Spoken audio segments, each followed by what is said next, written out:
Acompanhe-me em uma nova história com uma narração de um manjo, onde os guerreiros mais fortes do mundo caíram contra os monstros invasores. O Rei Dragão, cavaleiros do reino, mercenários e aventureiros se uniram, e a grande guerra começou com a esperança no último bastião da humanidade, liderado pelo último aventureiro. Na cidade portuária de Lit, um barco se aproxima do cais. Os passageiros que estavam nele chegam ao seu destino. Um garoto comemora por ter conseguido chegar à cidade de LD. Nesta cidade, há diferentes tipos de negócios, um lugar com tanto movimento que impressiona o garoto. Um homem chamado Walker se refere ao garoto como Raymond, comentando que ele parece muito feliz. Seus companheiros mencionam que o Walker também está muito feliz e dizem que estão tão felizes que querem correr. Sentem que é aqui onde começa sua nova aventura.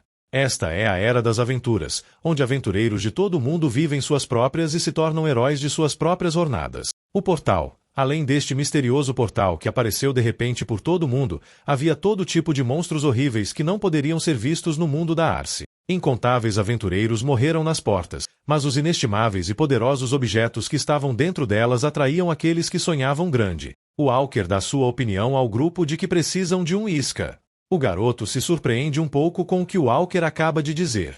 O Walker comenta que não podem planejar nada até saber o que há dentro da porta. Incontáveis aventureiros morreram por variáveis inesperadas, por isso ele acredita que precisam de um escravo para agir como isca. A mulher entende que precisam disso para distrair a atenção quando precisarem fugir e diz que concorda, achando que é um bom plano. Após discutirem, o Walker parte em busca do escravo ideal para sua aventura. O dono do mercado recebe e conta que o lugar é administrado pela União de Comerciantes de Gafor, e que todos os tipos de escravos aqui são destinados a serem usados como iscas, por isso tem muitas opções para escolher. Ele ri, dizendo que realmente valem o que custam.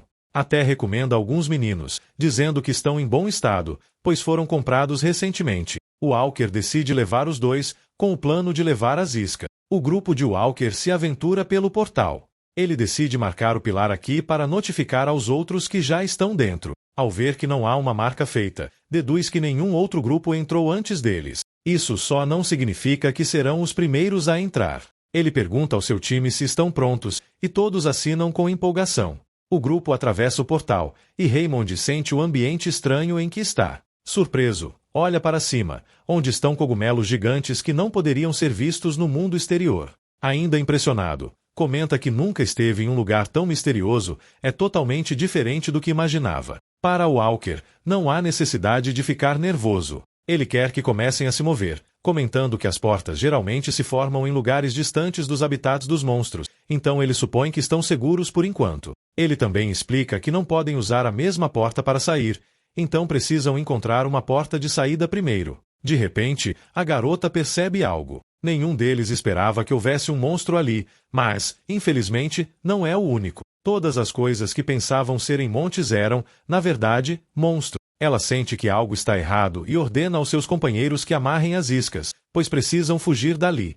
Um dos escravos pede para serem levados, mas Terron o ameaça com uma faca para que não tente nada. Raymond lamenta o que está acontecendo com eles. Todos escapam enquanto Walker carrega Charlotte nos ombros. A primeira isca cai nas garras dos monstros, e logo vão atrás da segunda. O grupo conseguiu se afastar do perigo por enquanto. Isso foi um fracasso. No momento, limpar o interior do portal não é o mais importante. Eles precisam se apressar para encontrar a porta de saída. No entanto, Raymond não reage, sobrecarregado pelo pânico. Terron o pega pela gola, ordenando que ouça o que o Walker tem a dizer. Melhor ele se acalmar. Eles falharam desta vez, mas sempre podem se preparar novamente, então pede para não desistir e se concentrar no presente. Ele garante que todos sairão de lá.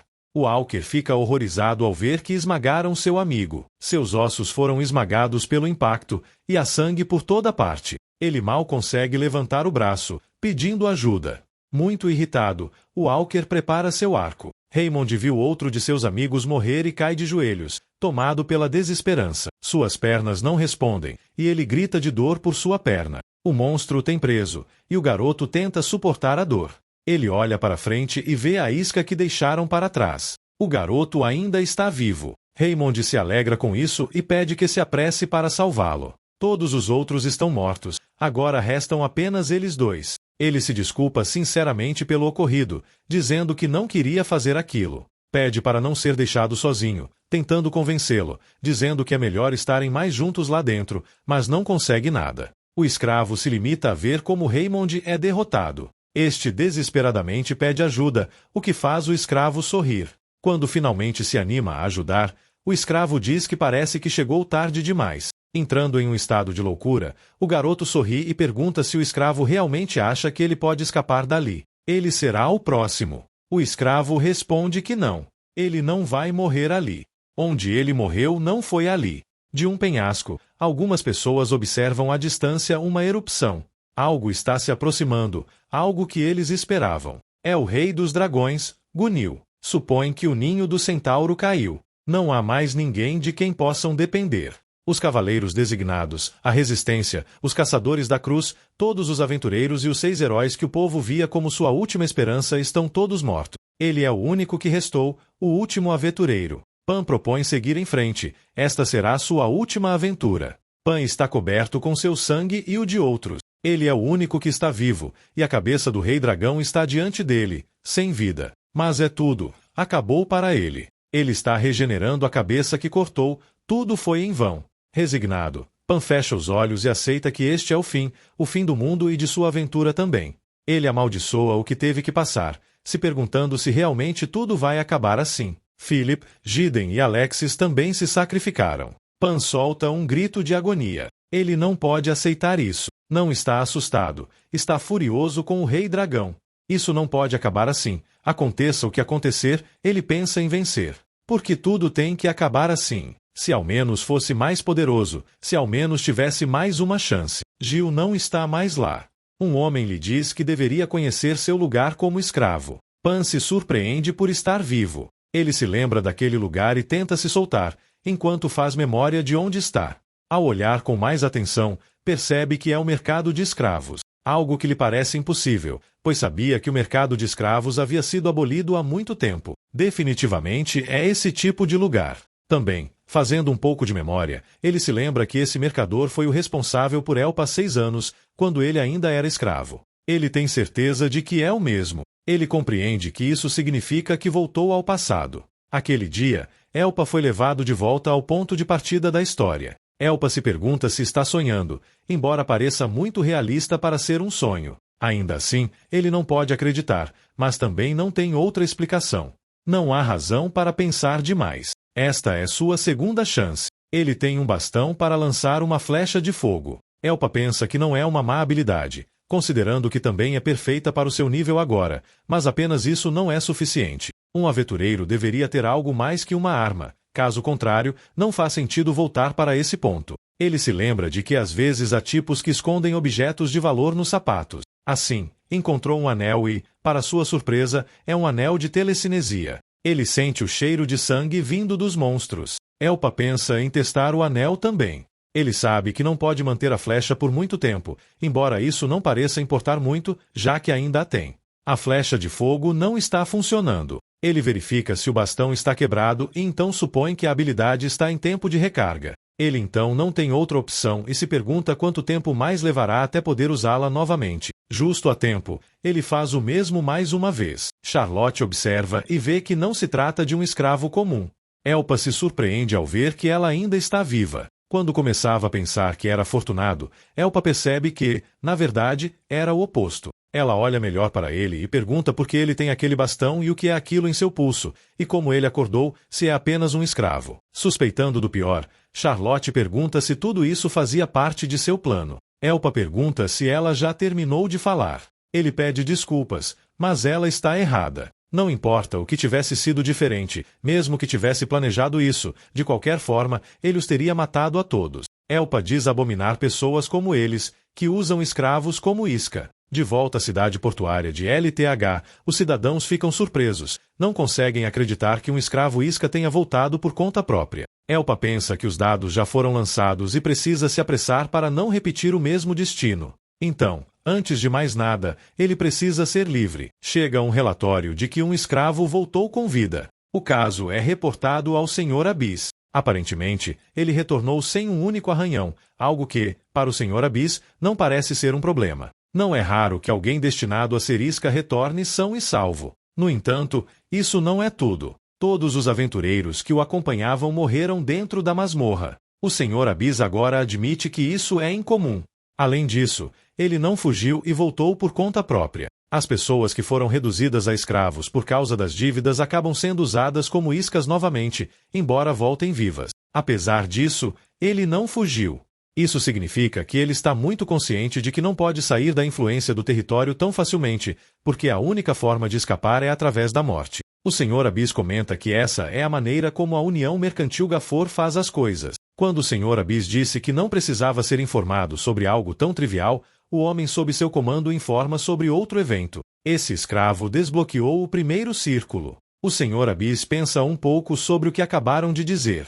Uma escrava poderia ter sentimentos negativos em relação à união mercantil e, se as coisas derem errado, isso poderia causar um desastre. O homem acrescenta que o escravo pediu uma mudança de contrato. Parece que ele gostaria de se registrar como aventureiro. Ao Sr. Abyss, isso parece indicar que o escravo não sabe seu lugar, mas o homem informa que o Sr. Hakan ordenou que Abyss investigasse pessoalmente essa questão. Ele se levanta de sua mesa alarmado ao ouvir o nome de Hakan, um executivo da União Mercantil Gafor.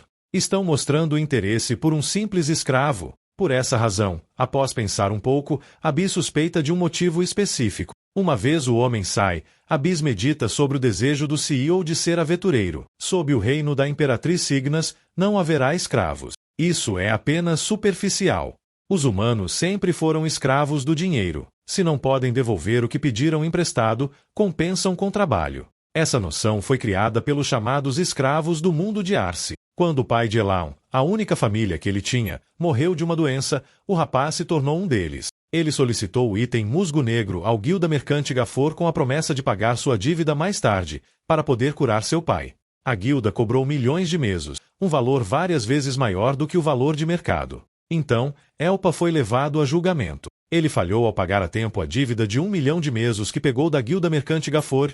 Por isso, foi condenado a trabalhar para a guilda por um período de tempo. Após o julgamento, ele foi explorado durante 6 anos, e foi por isso que ele decidiu se vingar. Elpa lembra o nome desse homem. Abyss, o leal subordinado de Hakan, um dos executivos da guilda. Abyss diz ter ouvido que ele quer mudar seu contrato. Abyss vai direto ao ponto, pois já ouviu o suficiente. Ele coloca sua xícara e diz diretamente a ele que o registrará como um aventureiro de rango F. Ao ver que Abyss aceitou facilmente sua proposta, Elpa supõe que seja por um motivo específico. O garoto agradece, mas ele quer que o registrem como um rango I.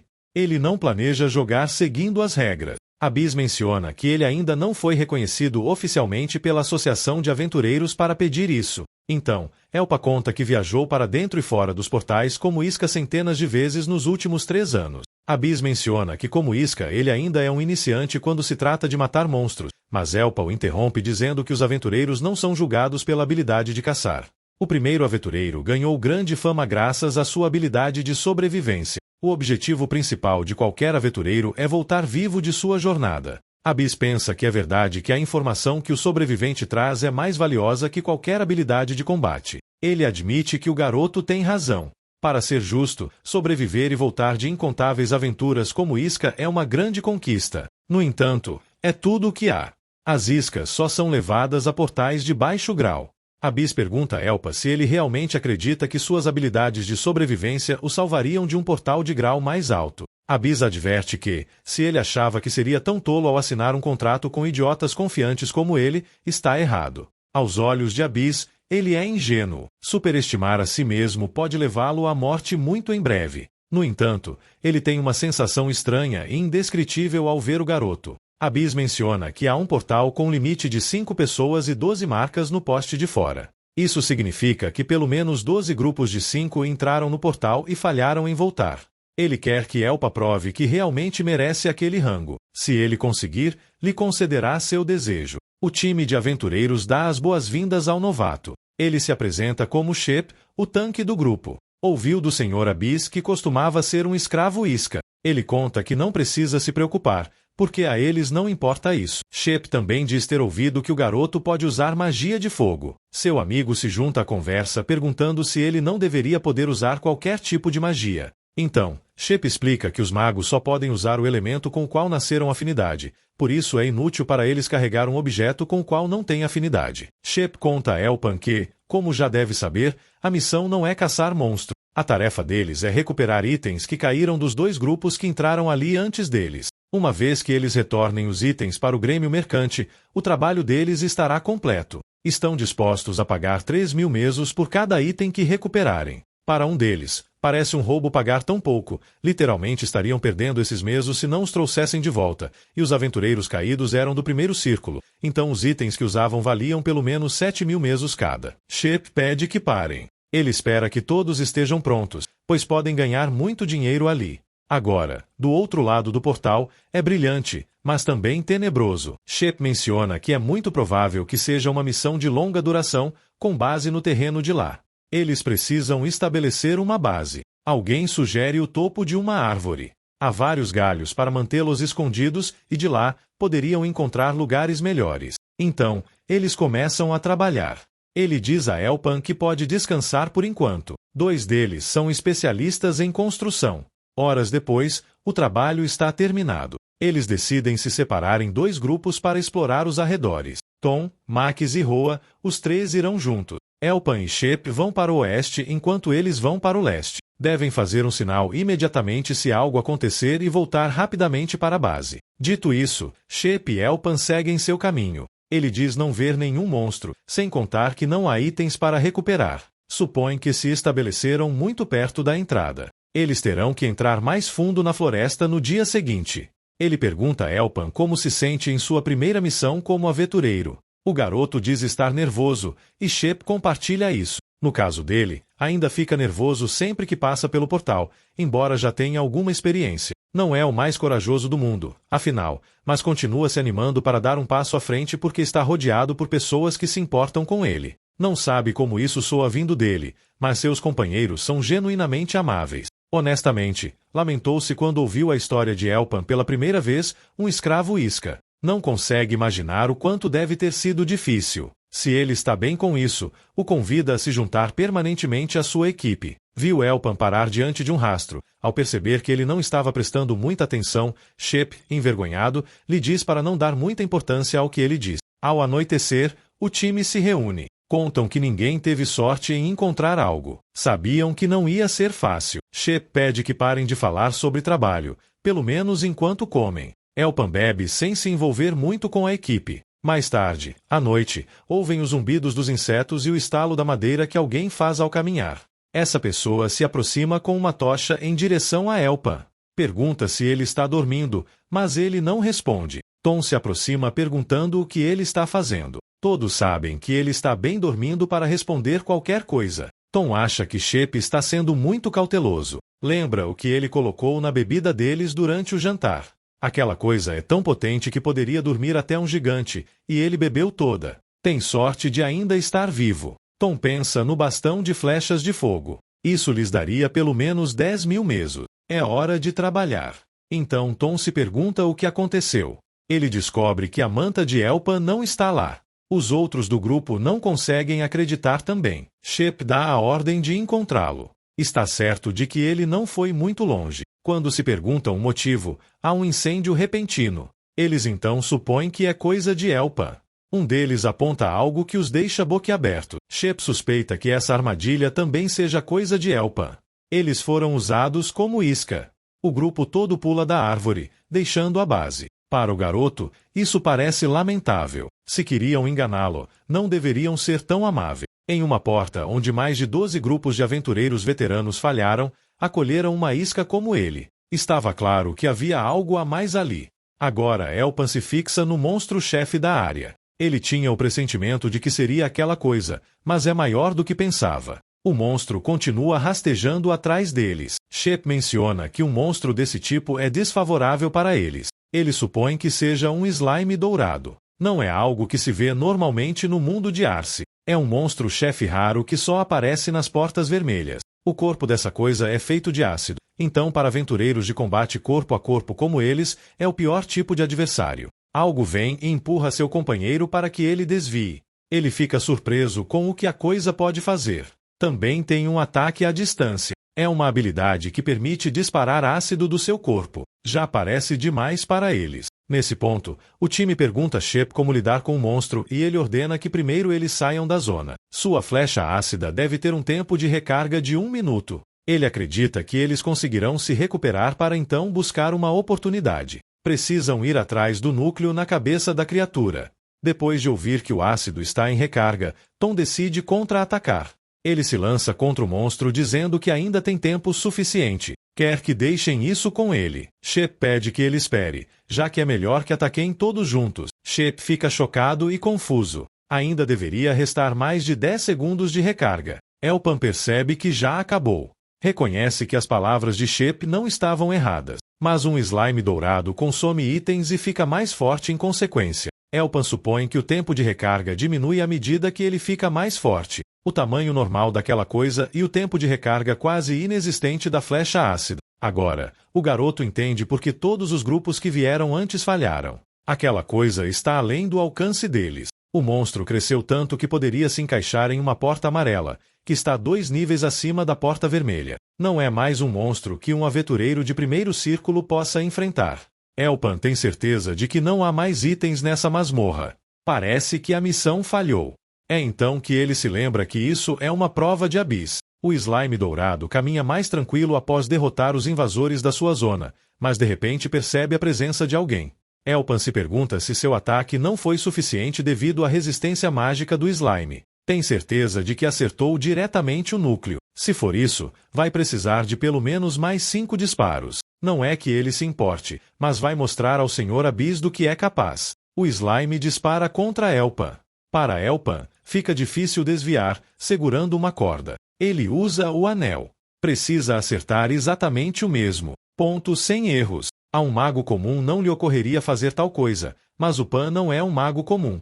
Um dos títulos que ostentou em sua vida anterior foi o de melhor telequinético. Agora, ele usará uma flecha de fogo. Só faltam 4 disparos. O Pan prepara outra flecha de fogo. Agora, só faltam 3. Agora, só 2. O slime tentou esquivar-se. É bastante rápido para o seu tamanho, mas não faz sentido. Agora vem o último disparo. O Pan vê o ataque vindo, então usa telecinese. O monstro conhece bem o ataque e se cobre, mas é algo que o Pan já esperava. Ele muda a trajetória do projétil. O ácido residual do corpo do slime se espalha, então o Pan precisa se afastar. Mais uma vez, usa a manobra com a adaga e a corda. O Pan confia que essa árvore vai suportar a corrosão do ácido, que alcança a cobrir parte da floresta. Tempo depois, quase todo o ácido se evaporou, e o Pan desce do seu refúgio e caminha até onde estava o slime dourado. Quando consegue ver o que estava procurando, usa a telecinese mais uma vez para trazê-lo até ele. É o núcleo do monstro-chefe deste portal. Este item começa a brilhar. O núcleo envolve o Pan, dando-lhe um tipo de poder. O Pan se apresenta diante de Abyss. Ao voltar, este observa o garoto atentamente e comenta que ele não era um falador, mas voltou novamente, sem o objetivo que lhe foi atribuído. O Pan explica que aqueles que Abyss incorporou ao seu time eram caçadores iniciantes que fizeram mais do que tentar levar seus itens, com o objetivo de evitá-los. O garoto diz ter abandonado o grupo. Depois, eles se depararam com o monstro-chefe e todos morreram. Quando Abyss perguntou sobre o monstro, o Pan disse que era o slime dourado. Ao ouvir isso, Abyss supõe que então tudo dentro deve ter derretido. O Sr. Abyss está frustrado por os itens alugados dos comerciantes terem sido destruídos. É uma perda que não pode ser ignorada. E também há o problema de o Pan ter saído vivo disso. Existem algumas regras comuns nas portas. Em primeiro lugar, o número de pessoas de entrada é limitado. Só podem entrar a quantidade de pessoas marcadas nos pilares da porta, e depois disso a porta se desativa até que todos os que estão dentro sejam aniquilados. Em segundo lugar, existem limitações de entrada baseadas no nível de dificuldade da porta e no nível do círculo. Os níveis de dificuldade da porta são conhecidos através de sua cor, desde a porta vermelha até a morada. E aqueles com itens mais fortes que a dificuldade da porta não podem entrar.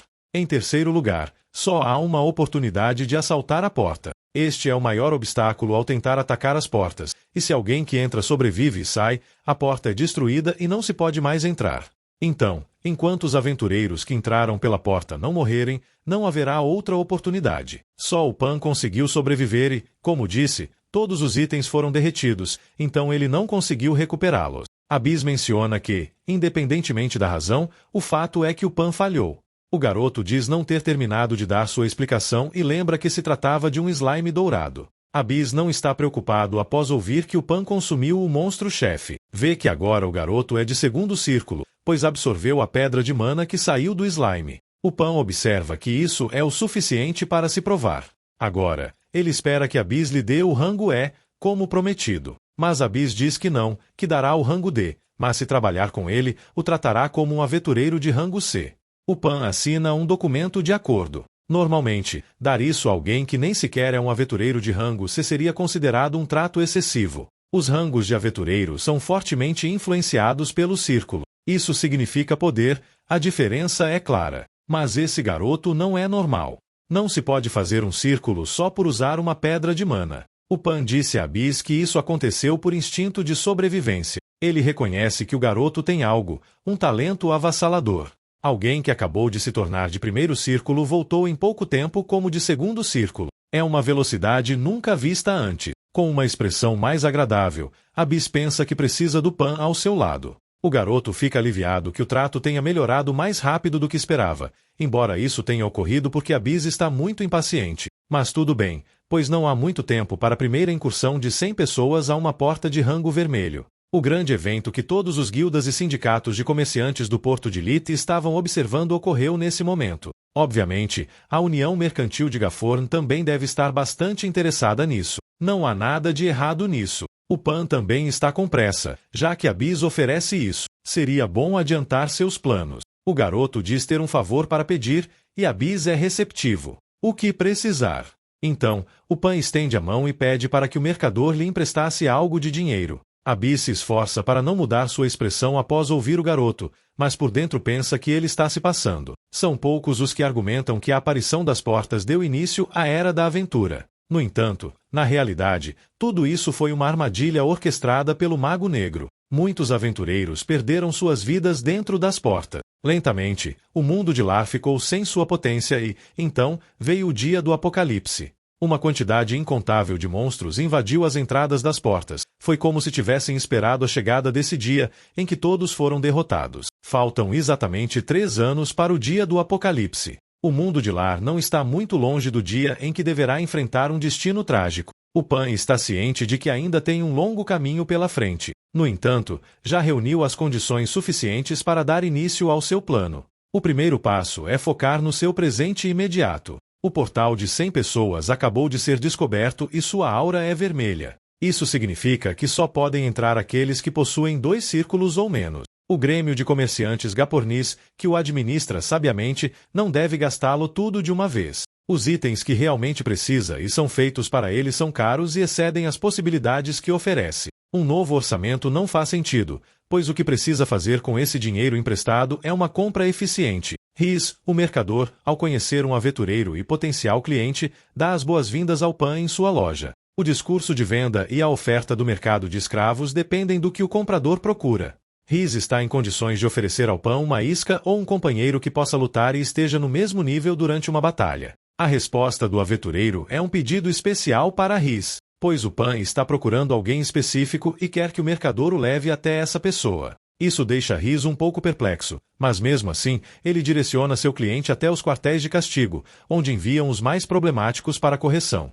A pessoa que o Pan procura é um desses problemas importantes. Os dois chegam ao destino, e Riz avisa o Pan sobre sua decisão. O mercador está disposto a concretar a venda de outro produto, mas o Pan se mostra firme e seguro. Essa é a pessoa que ele busca, e nos relatos e memórias de sua vida passada, a imagem de um indivíduo começa a se desenhar, revelando-se. Então, houve um indivíduo cuja morte acelerou a destruição do mundo do Arce. Esse indivíduo foi Aron, a heroína da lança. Aron foi assassinada, e quem cometeu o crime não foi outra pessoa, senão o único aprendiz que ela teve, o herói assassino, Divo. Divo se dirige a Pan, curioso para saber quem ou por que o busca, mas não demora a se mostrar arisco com o aventureiro, dizendo-lhe que nunca o viu antes e que ele deve ir embora.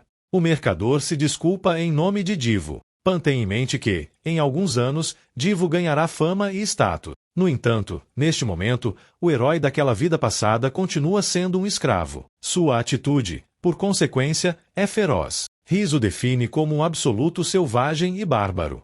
Pan se lembra de que ele foi uma das pessoas mais influentes que lutaram ao seu lado no dia do Apocalipse. As pessoas frequentemente os comparavam, por virem da mesma região e porque a forma como ambos despertaram e fortaleceram seus poderes foi similar. Pan pergunta quanto dinheiro será necessário para comprar Divo, o escravo. Ao ouvir o tom da pergunta, Rhys assume que Pan vem de uma família rica, provavelmente acostumada a tratar com escravos. Decidido a dificultar as coisas, Divo provoca e questiona se Pan tem o dinheiro necessário para comprá-lo. Afinal, seu valor é de 1 milhão de mesos. A maior afinidade e ponto em comum entre os dois sempre foi que ambos precisavam desesperadamente de dinheiro. A irmã de Divo sofria da praga da má-sangue. Divo dá por terminada a conversa, caso Pan não tenha o dinheiro, e ordena que ele vá embora. Mas Pan possui essa quantia e está disposto a pagá-la. Rhys, ao contrário de Divo, tenta dissuadir Pan mais uma vez de sua decisão, perguntando se ele tem certeza do que está fazendo. Pan corta o papo de Divo e apresenta os termos de seu contrato.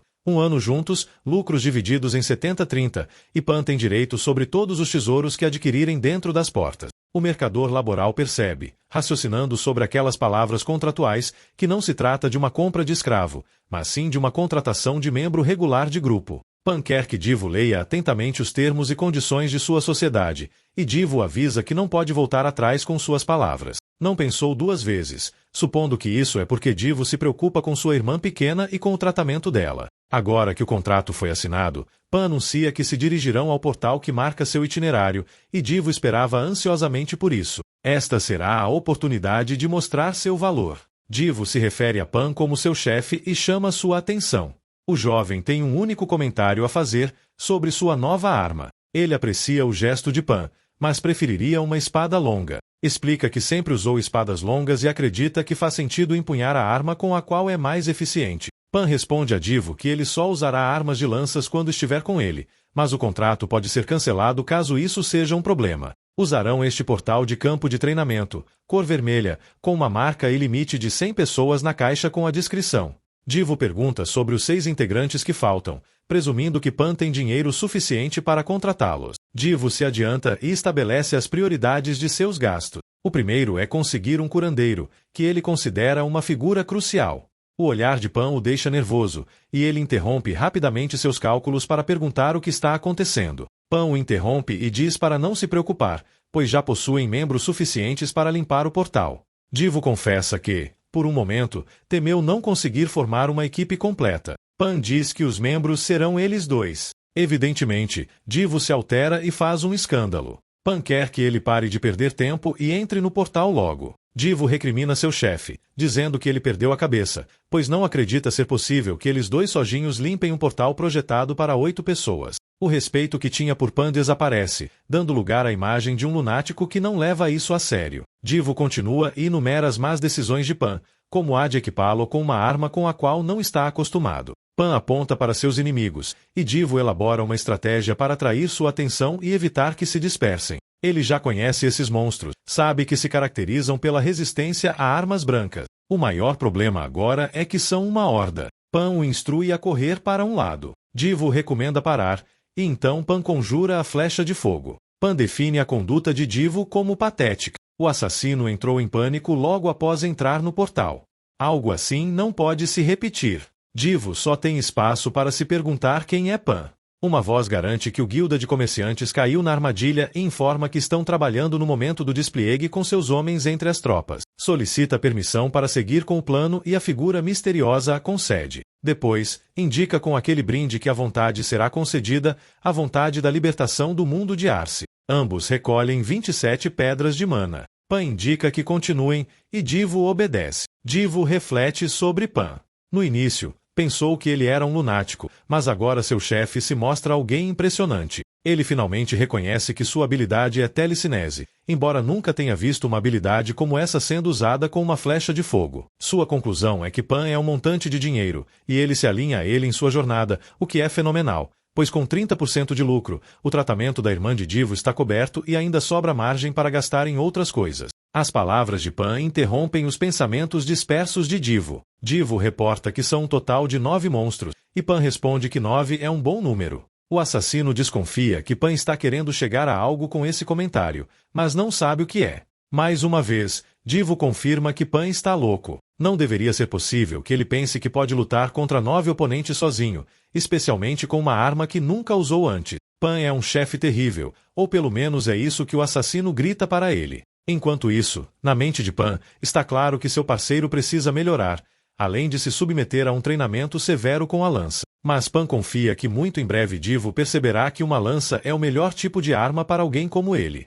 Ele não precisa se perguntar nem duvidar do potencial de seu aliado. Isso porque Pan tem suas memórias e se lembra muito bem de que não houve outra pessoa a quem Aaron, a heroína da lança, tenha tomado sob sua tutela. Nesse momento, Divo começa a perceber que uma lança não é tão ruim quanto ele pensava. A lança permite ataques poderosos e de longo alcance, o que a torna mais conveniente do que uma espada. Também não é necessário exercer força desnecessária. Na realidade, ele se sente mais leve. Pouco a pouco surgem perguntas criativas em sua cabeça, como: o que aconteceria se eu balançar com gentileza durante o próximo ataque? O Pan observa a facilidade e rapidez com que Divo pegou o truque da lança e conseguiu realizar isso antes mesmo de despertar seu primeiro círculo. Um terremoto chama sua atenção. Divo se machuca um pouco. Superar algo de tamanho maior nem sempre é bom. Na verdade, ser muito maior do que ele torna a besta um alvo fácil. Por dentro, o despliegue da técnica de Elaun o emociona. Com aquele ataque, deveria ser o suficiente.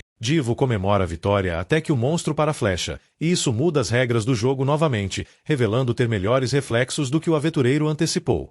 Ele entende que é necessário recorrer a outro plano e utiliza a telecinese. Depois disso, o Pan segura com segurança o impacto de seu ataque, mas o monstro também o para. O monstro é resistente aos ataques mágicos. Divo sugere uma retirada o mais rápido possível. O Pan analisa o campo de batalha. Se o monstro fosse realmente imune à magia, ele não teria se preocupado em parar a flecha de fogo. As ramificações são um problema. Divo se surpreende e elogia seu chefe. O aventureiro agradece por ter sobrevivido, já que por um momento pensou que as coisas não iam funcionar. O Pan chama seu nome e lhe pede para girar os troncos. Divo não os notou.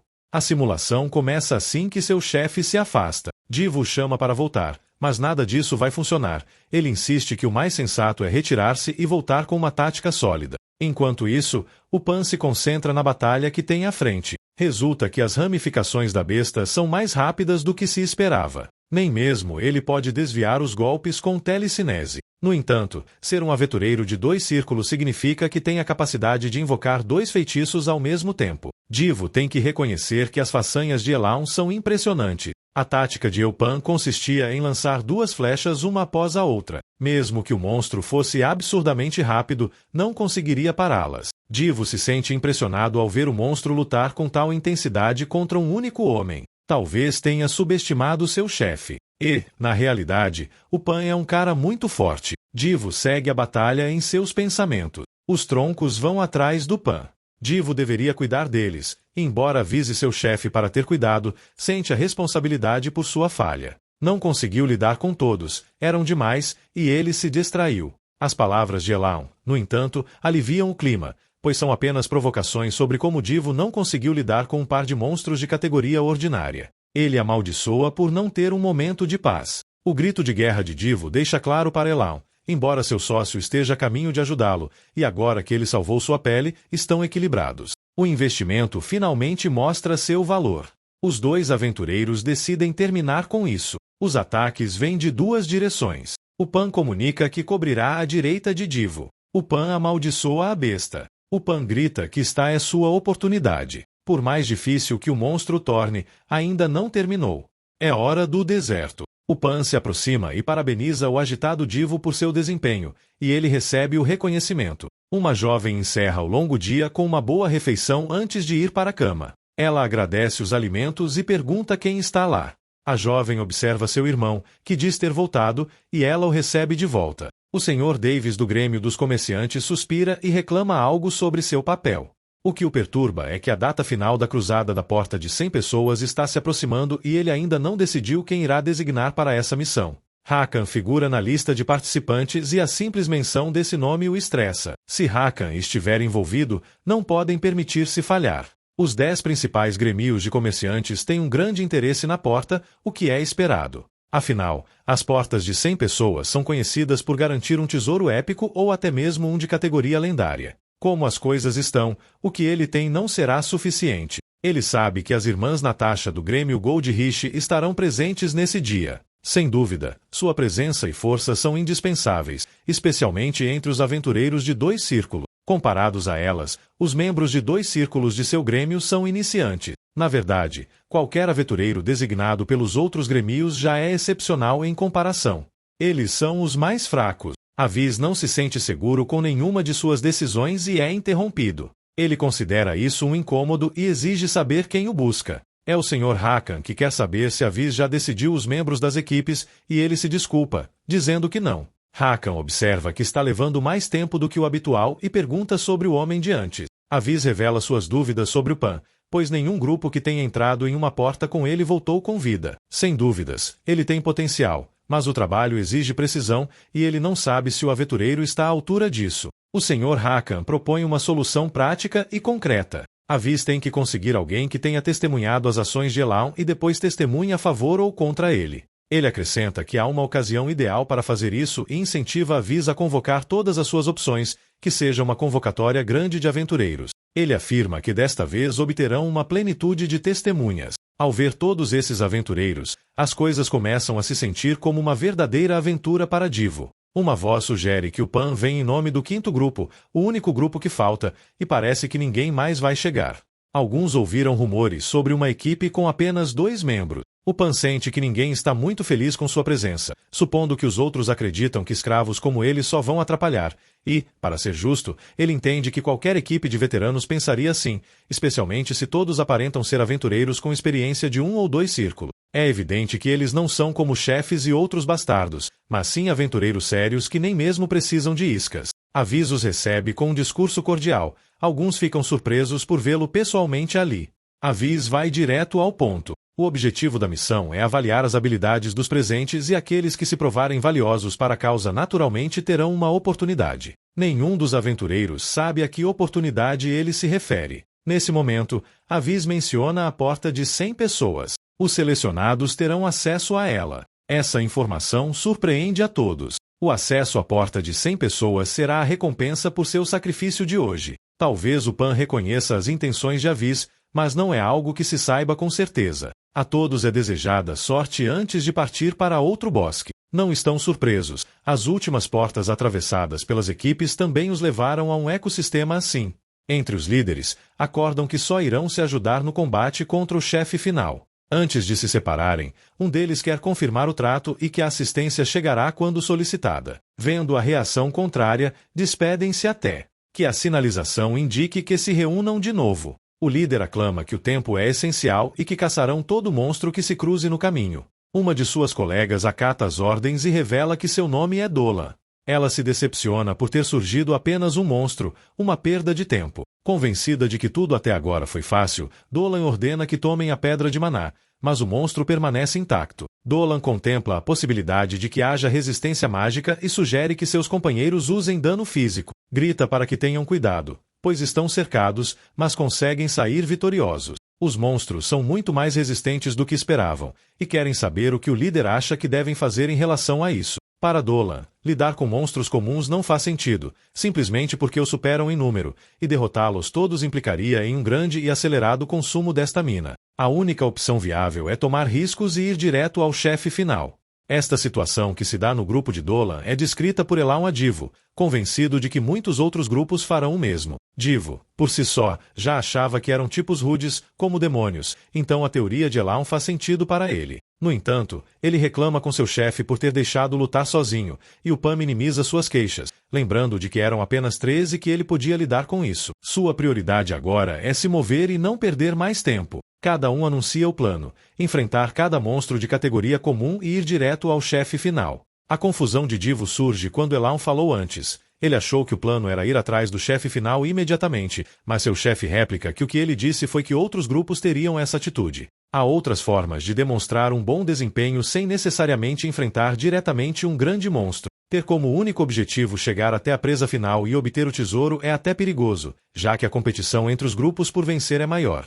Nunca se sabe até onde outros grupos vão para vigiá-lo e controlá-lo. Embora não usem nada traiçoeiro, é melhor se manter seguro do que se arrepender depois. Ele confessa que essa porta emana uma vibração perturbadora. A aventureira chama Dolan para olhar para um lado. É a saída da porta. Embora não tenha procurado andar com ela necessariamente, também não faz mal ter em mente onde está e deixar rastros no caminho para guiá-los até lá. Algo estranho acontece com Avante, um dos membros da equipe, que de repente começa a rir desenfreadamente. Dolan pergunta o que é tão engraçado e avisa Avante que ele está fazendo muito barulho. Se as risadas de Avante continuarem, atrairá todos os monstros em segundos. O rosto de Avante impressiona Dolan, e todo o time manifesta uma risada doentia. O cenário é uma catástrofe. Eles enfrentam esporas de riso. Dolan precisa sair o mais rápido possível, mas então é pego e começa a rir. O Pan não moveu um dedo durante toda a jornada expedicionária, e foi Divo quem fez todo o trabalho de combate. Divo comunica a seu chefe a visão do sinal. Embora lançar uma bengala tenha sido o que combinaram, Divo se surpreende com o fato de os outros grupos terem cumprido sua promessa, especialmente após sua conversa com o Pan. Por sua parte, o Pan rapidamente percebe que um dos grupos está perdido. Um dos líderes do grupo quer explicar a situação, enquanto o outro líder pede a seu aliado que guarde a informação até que o grupo do mago chegue. Refere-se a Dolan, ao que o aventureiro responde que não há necessidade de esperar por eles. Ele então anuncia que seu grupo encontrou o monstro da porta e que o mesmo grupo verificou a morte do time de Dolan pelas mãos do fungo venenoso palhaço, o chefe final. A mulher reconhece essa espécie de monstro final, e não é a única. Todos os presentes começam a comentar preocupados e alarmados por se tratar de um chefe final especialmente difícil. Um dos grupos diz que não conta com membros cujos ataques sejam eficazes contra ele, e outros acreditam que se for o fungo venenoso palhaço, é melhor se render agora. Então, perguntam se alguém encontrou a saída da porta. Divo confirma com o Pan se o fungo é realmente tão temível. Enquanto isso, o Pan pensa que essa criatura é o pior tipo de monstro que poderiam encontrar nesse nível. As esporas venenosas impedem ataques de curta distância, portanto, cercá-lo não é uma opção. Embora sejam muitos, ataques à distância são a melhor opção. Contudo, os ataques à distância podem funcionar, mas o inimigo tem uma defesa poderosa e uma velocidade alucinante. Infelizmente, como o fungo venenoso ronda as proximidades da porta, sua presença bloqueia a saída, e não tem como escapar sem passar por ele. Divo anima o ambiente e diz que, se os outros tiverem medo, que não o tenham. Um disparo de flecha de fogo vai deter a besta facilmente. No entanto, o Pan o ordena a calar-se. O Pan toma a palavra e diz que, se não planejarem uma tática, todos morrerão. Sua flecha de fogo não fará nenhum arranhão naquela besta. A porta está cheia de monstros comuns com uma defesa sólida. O Pan pergunta aos outros que tipo de besta eles acham que será o líder das criaturas comuns. Nojo dos escravos, o líder agradece pela explicação óbvia. Seu companheiro chama, e a este é sugerido que não é momento de se comportarem mal entre si, mas que é melhor pensar numa forma de sair dali. Este membro da equipe é interrompido por uma oferta de 50.000 mesos, e Buru não tem certeza de entender. O Pan esclarece que já são 13 participantes, são 50.000 mesos por pessoa, 1,5 milhão de mesos no total, e com isso ele e Divo serão a isca para que eles possam escapar. Divo, perplexo, não sabe se Elon está falando sério e teme que sim.